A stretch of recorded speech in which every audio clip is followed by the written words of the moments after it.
Execute the office of President of the United States. That I will faithfully execute the office of President of the United States. And will, to the best of your ability, and will, to the best of my ability, preserve, protect, and defend the Constitution of the United States. Preserve, protect, and defend the Constitution of the United States. So help you God. So help me God.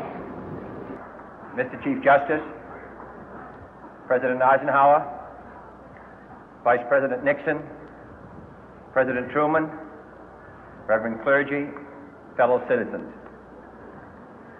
We observe today not a victory of party, but a celebration of freedom, symbolizing an end as well as a beginning, signifying renewal as well as change.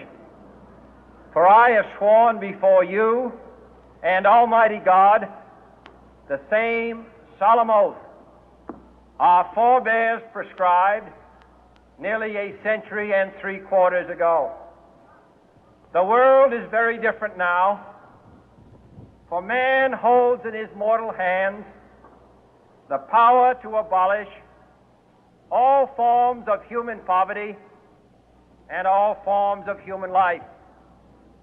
And yet the same revolutionary beliefs for which our forebears fought are still at issue around the globe. The belief that the rights of man come not from the generosity of the state, but from the hand of God. We dare not forget today that we are the heirs of that first revolution.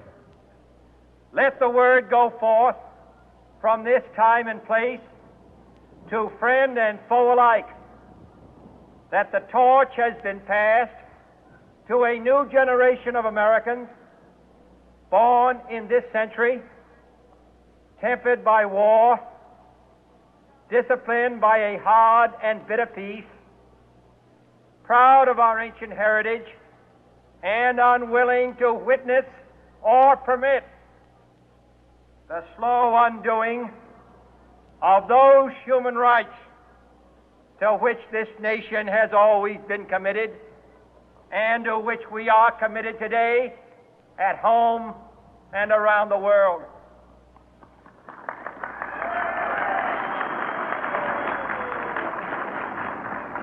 Let every nation know, whether it wishes us well or ill, that we shall pay any price, bear any burden, meet any hardship, support any friend, oppose any foe to assure the survival and the success of liberty.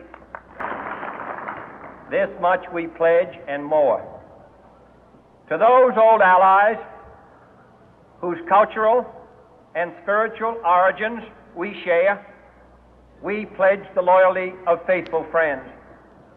United, there is little we cannot do in a host of cooperative ventures.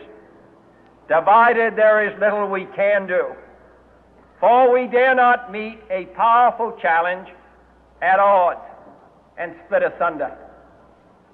To those new states whom we welcome to the ranks of the free, we pledge our word that one form of colonial control shall not have passed away merely to be replaced by a far more iron tyranny. We shall not always expect to find them supporting our view, but we shall always hope to find them strongly supporting their own freedom, and to remember that in the past, those who foolishly sought power by riding the back of the tiger ended up inside.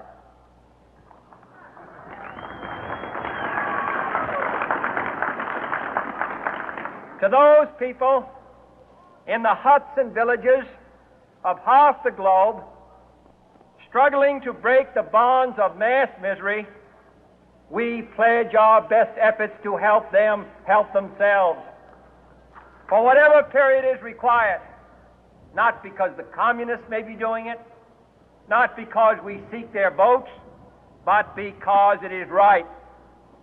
If a free society cannot help the many who are poor, it cannot save the few who are rich.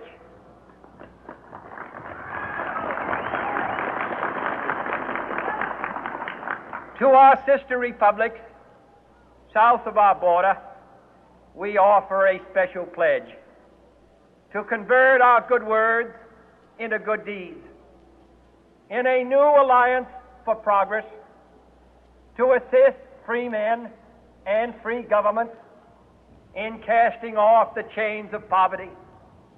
But this peaceful revolution of hope cannot become the prey of hostile powers.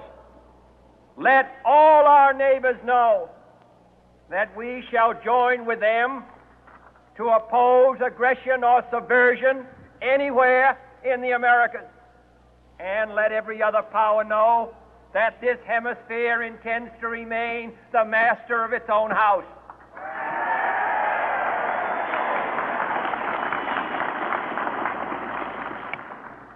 To that World Assembly of Sovereign States, the United Nations, our last best hope, in an age where the instruments of war have far outpaced the instruments of peace, we renew our pledge of support to prevent it from becoming merely a forum for invective, to strengthen its shield of the new and the weak, and to enlarge the area in which its writ may run. Finally, to those nations who would make themselves our adversary, we offer not a pledge, but a request that both sides begin anew the quest for peace.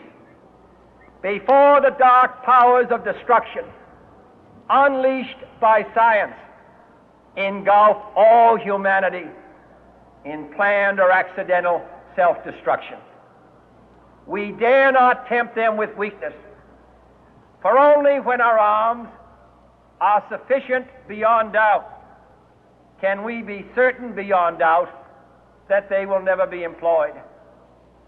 But neither can two great and powerful groups of nations take comfort from our present course, both sides overburdened by the cost of modern weapons, both rightly alarmed by the steady spread of the deadly atom, yet both racing to alter that uncertain balance of terror that stays the hand of mankind's final war. So let us begin anew, remembering on both sides that civility is not a sign of weakness, and sincerity is always subject to proof. Let us never negotiate out of fear, but let us never fear to negotiate.